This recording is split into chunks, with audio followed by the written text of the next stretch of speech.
when I was 16 years old, I was blowing out the candles at my birthday party and at my Sweet 16, and I had a wish. Nobody knew it, but I had a feeling that other people in the room had the same wish, and that was to meet the Beatles. Oh. So I was babysitting one night, and the kind of family I came from, you babysat, you made some money, you came home at 6 o'clock at night. On the weekend, you ate dinner with your family during the week, no records, no music.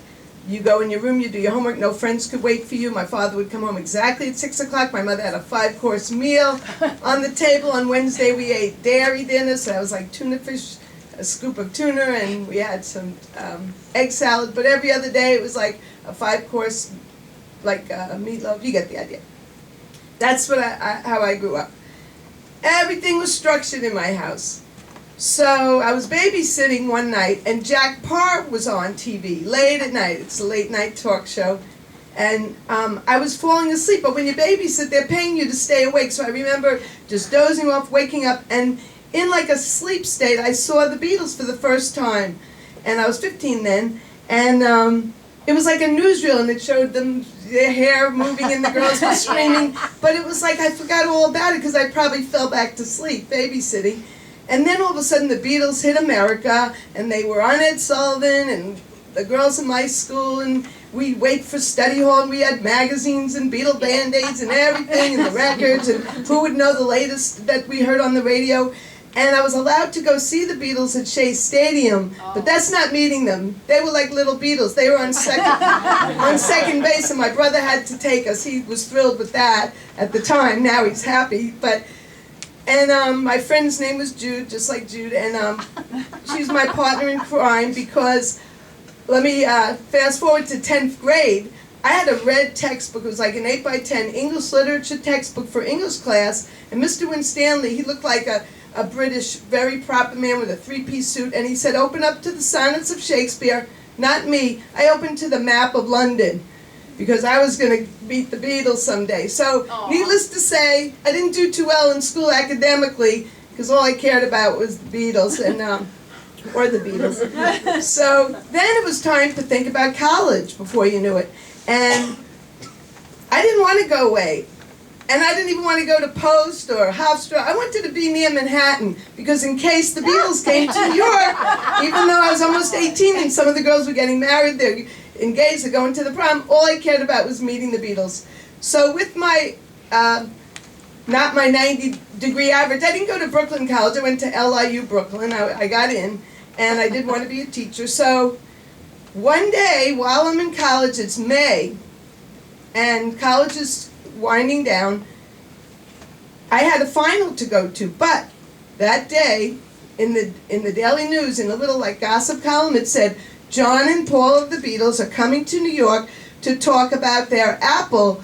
They were launching this company where you could send an audio tape and they'll listen to it and they'll help you out to be a star.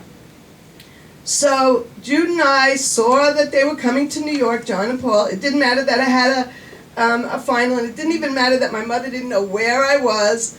We packed a salami sandwich each on rye bread with mustard and an overnight bag, and we snuck out and we went to the city. Now you're wondering, how'd you know where they'd be?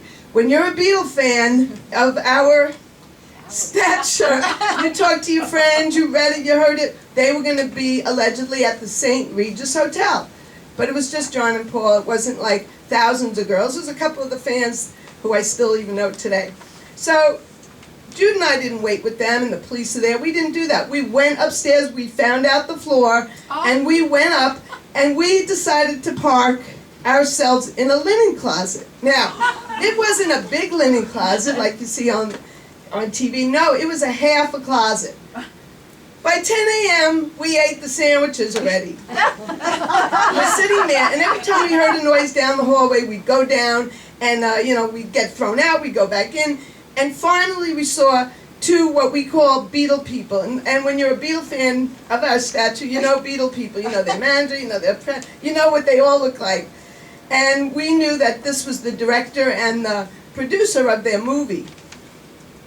So we went up to them, we said, look, we really want to meet the Beatles. We don't see them on the floor, we keep getting thrown out. And they were nice enough to say that they would tell us where the Beatles were staying because they weren't at the St. Regis. Obviously, we didn't see them all day. We ate the sandwich at 10, but this is nighttime. So, believe it or not, they said, come in our room and in the morning you can meet the Beatles.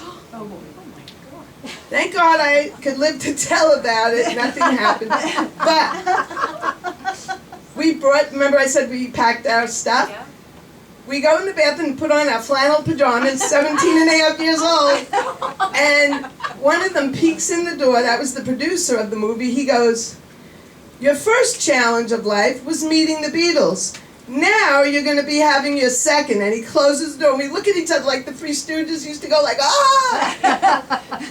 We come out, and the good news is nothing happened. It was a miracle. Nothing happened. In fact, one of them was telling me how he had this crush on this famous 40s starlet. I guess she's from the 40s, Teresa Wright. So he knew what we were going through. In the morning, just like they promised, they told us that John and Paul was staying at their manager's house. Not their manager, their lawyer's house, Nat Weiss. So we woke up, they said at 11:30 they're going to leave Nat Weiss's apartment. So they told us where it was. We got there. Remember, I didn't come home last night. I come from this house where, did I care that I was missing my final and my mother didn't know where I was? But I was so determined, I didn't even think about it. So we get to Nat Weiss's house, and 11:30 on May 12th, 1968, John and Paul walk out of that apartment.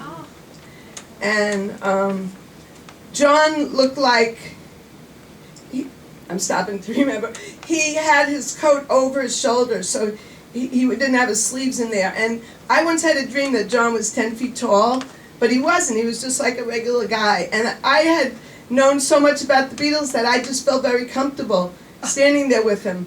And Paul, you cannot even believe what he looks like. He's incredible looking. But to make it worse, he had on a green and blue sport jacket. I have pictures to show you. But it wasn't a sport jacket, a regular jacket. It's anyone on the street, if there were a lot of people, they would notice that jacket, and Paul.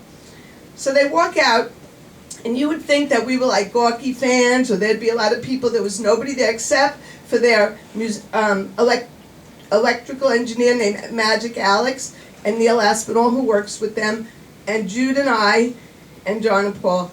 And they start walking. They walk up 68th Street, and they go into Central Park. And what I was saying was, you would think that we'd be a pain to them. No. We gave them information that they needed. I said to them, you know, it's pre-election time, and there's going to be, you're going to be preempting part of the time on Johnny Carson tonight when you announce Apple because of this primary that they're having. So John looks at Paul and says, then we're not going to go on if we're getting preempted. I gave them information. So that was good. But I said, Helaine, they're not going on Johnny Carson, and the whole world's not going to see them announce Apple because you just told them that. But thank goodness they did go on. It was just preempted a little bit. And Joe Garagiola was the host that night. So we're walking through Central Park with them, and every year on May 12th, well, it's not 1968, but I remember May 12th, 11:30, 1968, and I remember blowing out those candles, and I know that everything, anything you want in your life, your dreams could come true because it happened to me.